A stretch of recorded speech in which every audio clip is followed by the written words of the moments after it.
शुरुआती दृश्य में एक व्यक्ति माइलो स्टैनफील्ड को दिखाया गया है जो ऑटिज्म स्पेक्ट्रम डिसऑर्डर या ईएसडी से पीड़ित है।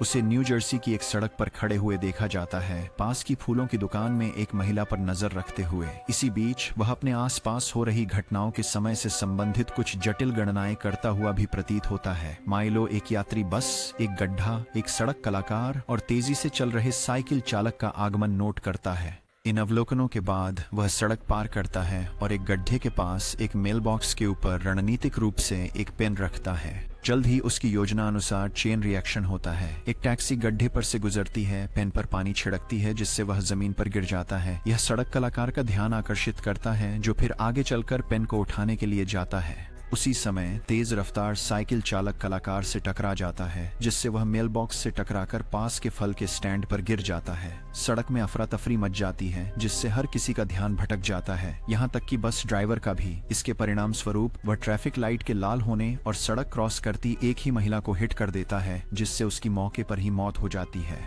और लोग कहते हैं कि गणित खतरनाक नहीं होता। फिर माइलो सुनिश्चित करता है कि उसकी योजना अच्छी तरह से चली और वहां से निकल जाता है। फिर दृश्य एफबीआई की विशेष एजेंट ओलिविया डनहम की ओर कटता है। वह होमलैंड सिक्योरिटी के फ्रिंज डिवीजन के लिए काम करती है जो पैरानॉर्मल घटनाओं में विशेषज्ञता रखती है। ओलिविया लंबे समय बाद काम पर लौट रही लगती है अपने सिर की चोट के कारण। जैसे ही वह फ्रिंज मुख्यालय प्रवेश करती है, उसकी टीम के एक साथी अधिकारी चार्ली, जो टीम का पर्यवेक्षक है, उसका स्वागत करते हैं। इसी बीच एजेंसी के प्रमुख विलियम डनहम, जो वैकल्पिक बिशप है, लैब असिस्टेंट फिलिप ब्रॉयल से ओलिविया की वापसी के बारे में बात कर रहे हैं। फिलिप कहता है कि वह एक हम शक्ल है जिसका नाम फो ओलिविया है और वह चिंतित है कि क्या वे अपनी टीम में एक नकली को शामिल कर सकते हैं।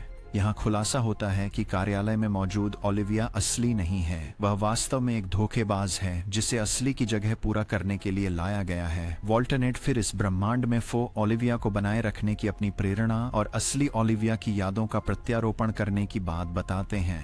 वह दावा करता है कि फो ओलिविया ही एकमात्र है जो किसी हानि के बिना ब्रह्मांडों के बीच यात्रा कर सकती है। वॉल्टरनेट यह पता लगाना चाहता है कि वह ऐसा कैसे कर सकती है। इसके लिए वह कहता है कि उन्हें उसे यह विश्वास दिलाना होगा कि वह यहीं की है। फिलिप पूछता है अगर उसकी नई पहचान कायम नहीं रहती तो, जिसके जवाब में प्रमुख कहते हैं कि वह अब जीवित नहीं रहेगी। फिर बाद में चार्ली टीम को उस गहन अनियमित दिखने वाले बस दुर्घटना के बारे में जानकारी देता है जो वह दावा करती है कि इस सप्ताह 2 बार हो चुकी है। प्रत्येक मामले में पीड़ित की मृत्यु हुई है। फिर वह अपनी टीम को स्थल की जांच पर जाने से पहले सतर्क रहने के लिए कहता है। कुछ देर बाद एफबीआई टीम दुर्घटना स्थल पर पहुंचती है और किसी भी सुराग या लीड की खोज के लिए विभाजित हो जाती है। इस जांच का नेतृत्व एक अन्य एफबीआई एजेंट लिंकन ली करते हैं जिनका चेहरा जलने से बर्बाद हो चुका प्रतीत होता है। जलने के निशान। चार्ली शरीर की जांच करती है और उसकी फिंगरप्रिंट का उपयोग करके उसके अन्य विवरण प्राप्त करती है। अंततः वह शरीर को ढूंढ लेती है। पता चलता है कि मृत महिला का नाम जूलियन फोस्टर है। इस बीच ओलिविया बस चालक से प्रश्न करती है जो इस घटना से परेशान है क्योंकि उसने अब तक कभी कोई पक्षी या जानवर नहीं मारा था। उसी समय एजेंट ली पर्यावरणीय कारकों के संकेतों का परीक्षण करते हैं लेकिन उन्हें कुछ नहीं मिलता। हालांकि उन्हें दरवाजे पर वही बॉल पॉइंट पेन मिलता है। गवाहों से पूछताछ करने के बाद ओलिविया एजेंट ली के पास जाती है और बताती है कि स्थानीय कलाकार ने पेन उठाते समय झुककर साइकिल चालक से टकरा गया और फल के स्टॉल में गिर गया। इसे सुनकर एजेंट ली कयास लगाते हैं कि संभवतः पेन ही मुख्य तत्व है जिससे घटनाओं की श्रृंखला शुरू हुई जो आखिरकार कलाकार की मृत्यु तक पहुंची।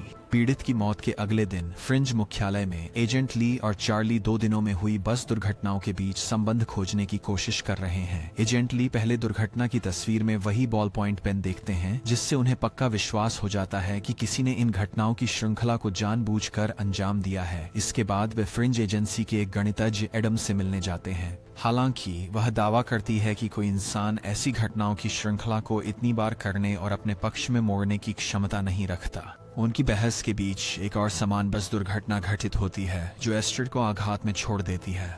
2 जमा 2 का मतलब है कि तुम बस से टकरा जाओ। एफबीआई एजेंट तुरंत साइट पर पहुंचते हैं और पाते हैं कि इस बार पीड़ित जिंदा हैं। प्रत्यक्षदर्शियों से पूछताछ करने पर उन्हें पता चलता है कि एक कुत्ता अचानक सड़क पार कर गया जिससे बस ने नियंत्रण खो दिया। तभी ओलिविया एक समान बॉल पॉइंट पेन देखती है। जमीन पर लुढ़कता हुआ, जिसे देखकर उसे एहसास होता है कि घटनाओं की श्रृंखला अभी समाप्त नहीं हुई है। वह इधर उधर देखती है और एक संदिग्ध मिलो को ऊपर पुल से नीचे देखते हुए पहचानती है। कुछ ही पलों में एक आदमी ईयरबड पहनकर सड़क पार करता है और आती बस से टकरा जाता है। मुझे लगता है कि पैरामेडिक को अपना कोटा पूरा करना था। अपने संदेह की पुष्टि होते ही ओलिविया अपनी टीम को चेतावनी देती है और मिलो की ओर दौड़ती है। इसे देखकर मिलो तुरंत एक और घटनाओं की श्रृंखला की गणना करता है और पुल से एक साइकिल नीचे फेंकता है। इससे बस अपना मार्ग बदल लेती है और पुल के नीचे से गुजर जाती है। ओलिविया उसे बंदूक की नोक पर रोककर उसे समर्पण करने की धमकी देती है। मिलो पुल से कूदकर बस की छत पर लैंड करता है और भाग जाता है। मिलो बसों का जादूगर है। इस घटना के बाद मिलो घर लौटता है और अपनी बहन मैडलिन को उसके बारे में चिंतित पाता है। वह उसे बताती है कि अस्पताल से उसे कई कॉल्स आ रही हैं, लेकिन वह उसकी बात अनसुनी कर देता है। वह उससे आत्मसमर्पण करने के लिए मनाने की कोशिश करती है, कहती है कि उसने बहुत ज्यादा कर दिया है, लेकिन मिलो उसके कदमों का अंदाजा लगाता है और उसके वाक्य पूरे कर उसे चुप करा देता है। कुछ ही देर बाद मैडलिन उसे एक छोटा प्लास्टिक का घोड़ा खिलौना दिखाती है जो उनकी माँ का यादगार है। यह उसे असहज कर देता है। वह पीछे मुड़कर चलता जाता है, कहता है कि अब यह अप्रासंगिक है। दूसरी ओर एजेंट ली को उनकी नियमित त्वचा जांच के लिए अस्पताल ले जाया जाता है। बर्न चेंबर में प्रवेश करने से पहले वह ओलिविया से 3 पीड़ितों में समानताएं खोजने पर ध्यान केंद्रित करने को कहता है। उनकी हिदायतों का पालन करते हुए ओलिविया अपने कमरे में लौट आती है। मुख्यालय पहुंचकर और दुर्घटनाओं के गवाहों से बात करना शुरू करती है। थोड़ी निरीक्षण के बाद उसे तीनों पीड़ितों और एक मेडिकल सेंटर के बीच संबंध नजर आते हैं। वे सभी इस सेंटर से सीधे जुड़े हुए थे। इस सेंटर से सीधे या परोक्ष रूप से जुड़े हुए थे। वह अपनी खोज को चार्ली के साथ साझा करती है और दोनों तुरंत इस मेडिकल सेंटर की ओर बढ़ते हैं। वहां पहुंचने पर ओलिविया देखती है कि मरीजों का एक समूह एक जैसे बॉल पॉइंट पेन का उपयोग कर रहा है। क्योंकि वे डिजिटल उपकरणों से नीचे आना नहीं संभाल सकते, आईपैड उन्हें चिढ़ दिला देता है। बाद में वे डॉ लेविन से मिलते हैं, एक प्रमुख डॉक्टर जो बस दुर्घटनाओं के तीनों पीड़ितों को पहचानते हैं। पीड़ितों के बारे में कुछ जानकारी साझा करने के बाद डॉ लेविन बताते हैं कि वे मानसिक रूप से चुनौतियों का सामना कर रहे मरीजों की मदद कर रहे थे। एक प्रयोगात्मक प्रक्रिया के माध्यम से उनकी बुद्धिमत्ता बढ़ाने के लिए वे उन्हें मरीजों के वीडियो फुटेज भी दिखाते हैं जिसमें उन्हें दिखाया गया है। ओलिविया मिलो को देखती है। उसके बारे में पूछने पर डॉ लेविन जवाब देते हैं कि वह उनके मरीजों में से एक हैं जिनका आईक्यू अत्यधिक बढ़ाने वाले ड्रग परीक्षण से गुजरा है। वे बताते हैं कि मिलो को उसकी बहन की निगरानी में अस्पताल से छोड़ा गया था कि उसे प्रयोगात्मक प्रक्रिया को उलटने के लिए वापस लौटने का कार्यक्रम निर्धारित था, लेकिन अब वह उनके कॉल्स का जवाब नहीं दे रहा है और वह उन सभी को मार रहा है जो उसे नियंत्रण में लेने की कोशिश कर रहे हैं। मिलो की बहन के बारे में जानकारी प्राप्त करने के बाद FBI एजेंट्स ने उससे मिलने का निर्णय किया। यह उनके लिए अनजाना था कि मिलो ओलिविया पर अपनी नजर लगाए हुए है, उसके हर गतिविधि के पैटर्न को नोट करते हुए और उसके अगले कदम की भविष्यवाणी करते हुए।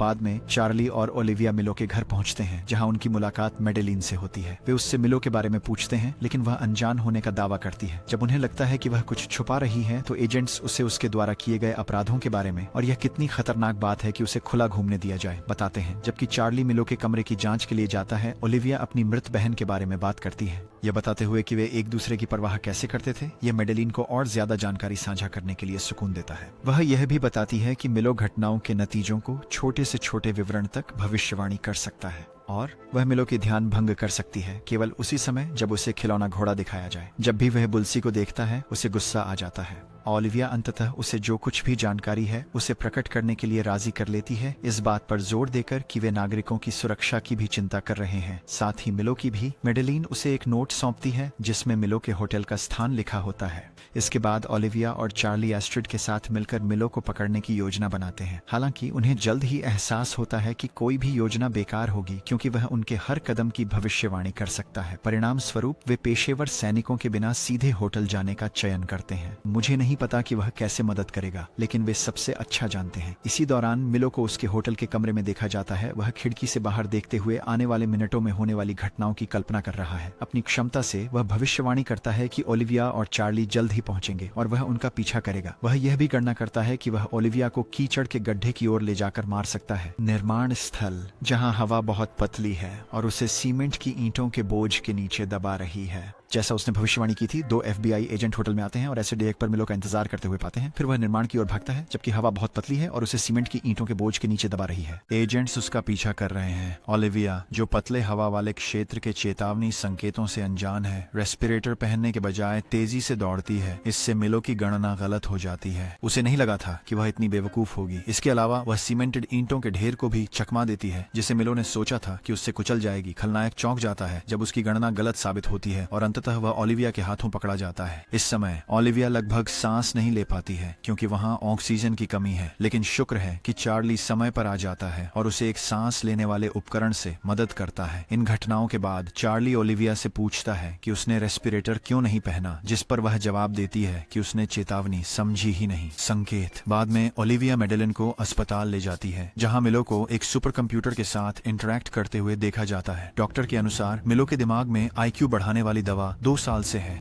जिसके कारण वे इसे रिवर्स नहीं कर सकते। अब उसका दिमाग इतना उन्नत हो चुका है कि केवल मशीनें ही उसके विचार समझ सकती हैं। इस खबर से निराश होकर मेडेलिन कमरे में जाती है और उसके सामने खिलौना घोड़ा छोड़ जाती है। उसके भाई। उसी शाम ओलिविया अपने घर पर होती है जब उसे लोगों का एक दृश्य दिखाई देता है। पीटर, जो किसी दूसरे ब्रह्मांड से उसका बॉयफ्रेंड है, वह उसे बताता है कि वह इस ब्रह्मांड की नहीं है। अपने दावे को साबित करने के लिए वह उसे याद दिलाता है कि इस ब्रह्मांड के बारे में उसकी अज्ञानता ने उसकी जान बचाई। उसके अनुसार अगर उसने चेतावनी संकेत पहचान लिए होते तो वह मर जाती। पीटर उसे अपनी सारी यादें याद करने के लिए प्रोत्साहित करता है और गायब होने से पहले उसे चूमता है।